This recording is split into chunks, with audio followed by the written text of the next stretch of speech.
প্রায় দিনই আমি অ্যালার্ম অফ করে আবার ঘুমিয়ে যাই। তারপর উঠতে উঠতে আমার হয়ে যায় ৬টা ১০-১৫, ব্যাস আমার বুদ্ধি তখনই শেষ হয়ে যায়। তখন চটজলদি কিছু একটা বানিয়ে নিয়ে মেয়েকে রেডি করেই দৌড়াতে হয়। কিন্তু আজ আমি হাতে বেশ টাইম নিয়েই রেডি হয়েছি। তাই জন্য তোমাদের সঙ্গে ভিডিও শেয়ার করতে পারছি। এখানে আমি তো রেডি হয়ে গেছি উঠেই। আমি আগেই নিজে রেডি হয়ে যাই, তারপর মেয়েকে রেডি করাই। আর আজকে ওর স্কুলে ছিল ম্যাঙ্গো ডে সেলিব্রেশন। সেই জন্য আমি কেক দিয়েছি।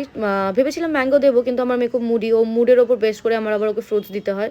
তো সকালবেলা ও মানে ওর টিফিনে ও কিছুতেই কোনো ফ্রুটস নিতে চায় না, ও খাবেও না, ঘ্যাটাভ্যাটা করবে, সেই জন্য আমি আর ওকে দিলাম না।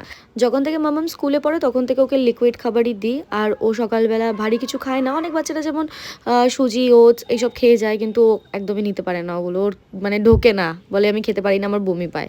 তো সেই জন্য আমি ওই তখন থেকেই আমি ওকে দুধ খাওয়াই, মানে এখন আপটাগ্রো খাওয়াচ্ছি।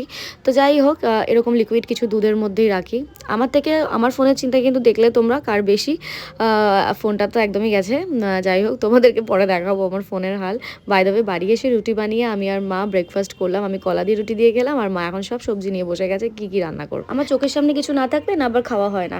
একটা কৌটোর মধ্যে সব কিছু থাকে। চিয়া সিডটা যেমন ডেলি খাই, কিন্তু এগুলো আর ফলো করা হয় না। তার মধ্যেই চকলেট মুসলিটা পুরো এক্সপায়ারি হয়ে গেছে। দেখেও মায়া লাগছে, কেন কি সব কিছু ক্রাঞ্চি রয়েছে, কিন্তু আমি তাও খাইনি। এখানে আমি চলে এসেছি মেয়ে রান্না করতে। ও স্কুলে রয়েছে, স্কুল থেকে আসলেই তো ওকে ভাত খাওয়াবো, সেই জন্য কিছুটা সলিড ফ্রিজে ছিল, সেটাই ওকে আমি একটু ভুনা টাইপের করে দিলাম। আর কিছুটা রসুন আমি মানে ছাড়িয়ে পেস্ট করে রাখলাম। আদা রসুন পেস্ট করে রাখলে না খুব সুবিধা হয়, চটজলদি রান্না করা যায়। আমার চিয়া সিড খাওয়া দেখে ভাই একটু ট্রাই করতে চেয়েছিল, ওই স্ল্যাশি ভাব দেখে খেয়ে ওর আর পছন্দ হয়নি। আমার সাথে ফাইটিং চলছে আর মজাও নিচ্ছি। সন্ধ্যাবেলায় ওকে পরোটার চিকেন দিয়েছিলাম, এত সুন্দর করে খেয়েছে। ভাবছি আমি রোজ যদি এরকম করে খেতো কত ভালো হতো।